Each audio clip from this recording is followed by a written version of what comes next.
Next we'll hear from Shabbir Lakha, who is a Counterfire member and officer of the Stop War Coalition. Thank you to all our speakers for being here today, and I'm very honoured to be on this platform. I want to start by giving solidarity to the Palestinian people who are under attack as they are at the moment. And I also want to send my solidarity to every single person that has protested and taken to the streets for Palestine. Because today, over the last 10 days, we've seen massive protests in almost every major city in the world.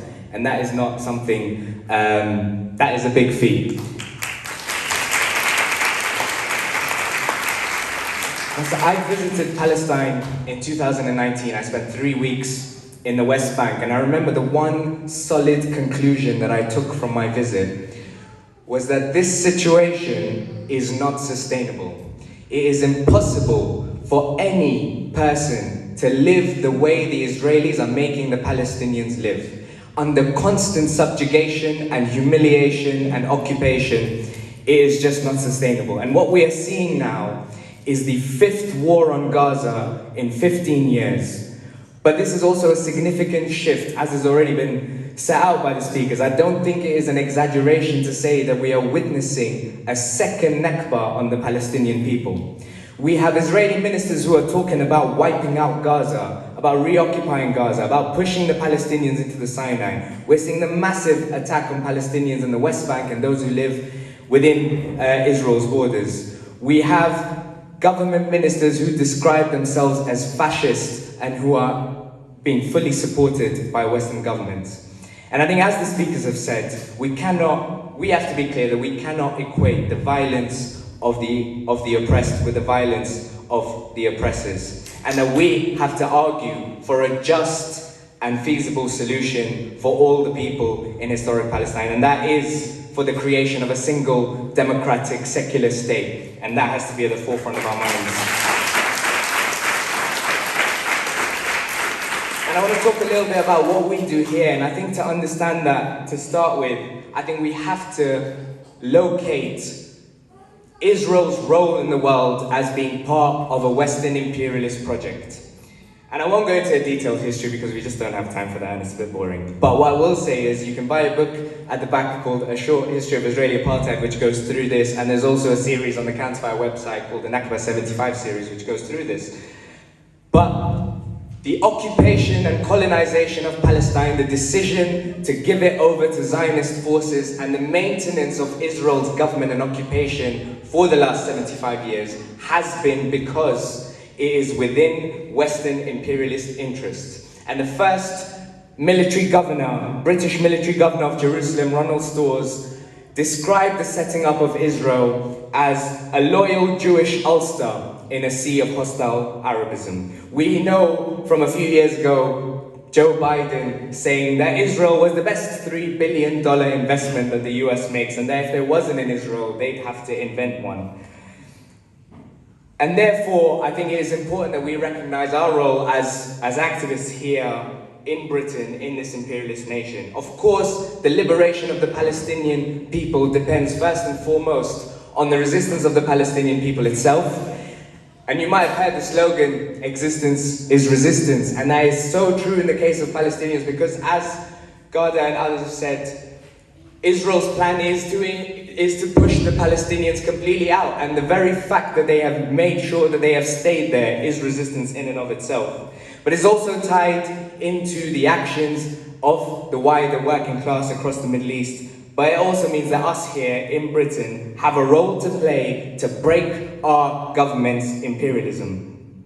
And if you want to understand how important that imperialism is to the British state, you only need to look at how they destroyed Jeremy Corbyn just a few years ago. Because they didn't like his socialist policies, domestic policies, but it was his foreign policy that threatened them the most. It was foreign policy that they attacked him over the most. It was his support for Palestine that they attacked him over the most. And I think the concessions that were made by the movement at the time, by the Labour left at the time, on that question, to not rebut the smearing of our entire movement as anti-Semitic, to accept the IHRA definition of anti-Semitism, is why we're seeing today an emboldened British state who has been on the back foot on this question. If you remember 2009, when Israel launched its first major offensive on Gaza, there was a massive outpouring of Palestine solidarity on the street, and since then the British state has been on the back foot on this question, and today is emboldened. And if you want to see a testament of what our movement can achieve and what it did after 2009, in 2014, David Cameron's government was forced to suspend arms sales to Israel. It was forced to open up an investigation into war crimes on Israel. And what our protests have the power of doing is to give people confidence. Because we saw a poll yesterday that the vast majority of people in this country support a ceasefire, despite constant wall-to-wall, 24/7 rhetoric from our government and our media that actually calling for a ceasefire is calling for Israel to surrender to terrorists. And yet, the vast majority of British people support a ceasefire.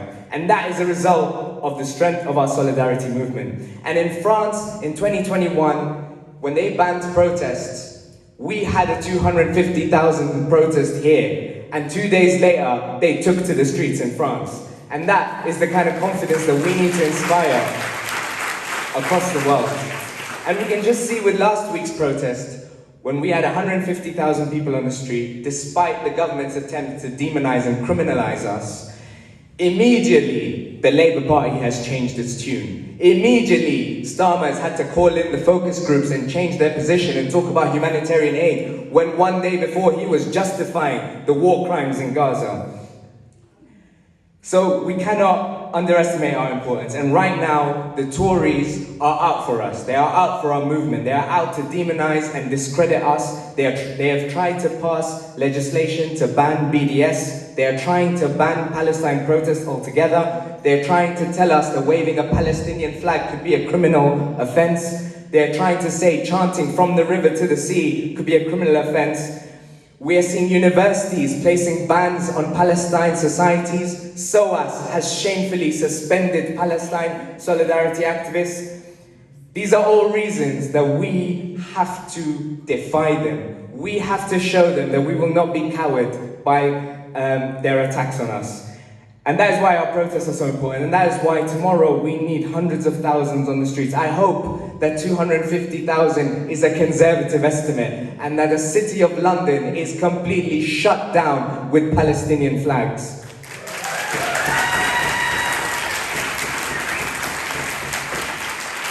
And I'll end with this. Over the last year, we have seen a Tory government waging war on the working class people of this country. And we have seen the primary opposition to that come from a renewed militancy of the trade union movement. But today, I am sad to say that trade union leaders are moving rightward on the question of foreign policy. They recently voted in the motion at the TUC to support the government's policy of increasing defense spending and their ambitions in Ukraine. And most of the trade unions have released statements which have been in line with what the government is saying, which should tell you something. And I think that is something that has to be pushed back against. We need our demonstration tomorrow and next Saturday to have all the trade union banners flying high. We need the rank and file trade unionists across the country who have so bravely stood up to the government and struck over the last year to be pushing through Palestine motions and making sure that their unions are supporting the Palestinian people. And I want to say a shout out to the ADCU who have called a strike tomorrow and told their members to come to the demonstration. And today, the Institute of Contemporary Arts shut down in line with the international call for strike. So these are things we need to build on. We need to push our trade unions, we need to push our leaders, we need to fight back on the streets. And I think, I'll end with this. I think the role of socialists in this movement is so important. Because it was socialists who made sure that in 2003, when there were 1 million people on the streets against the Iraq war, that banner read, "Don't attack Iraq, freedom for Palestine."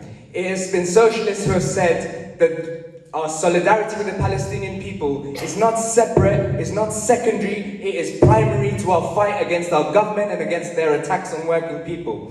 And it is socialists who are refusing to be cowed by our government's authoritarianism or smears they're trying to discredit us.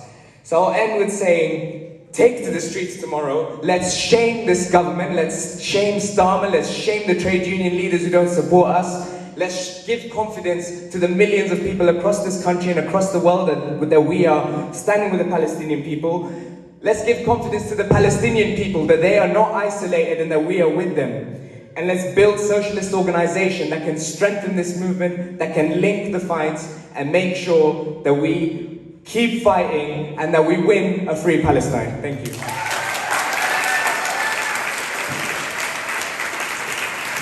Thank you. Finally.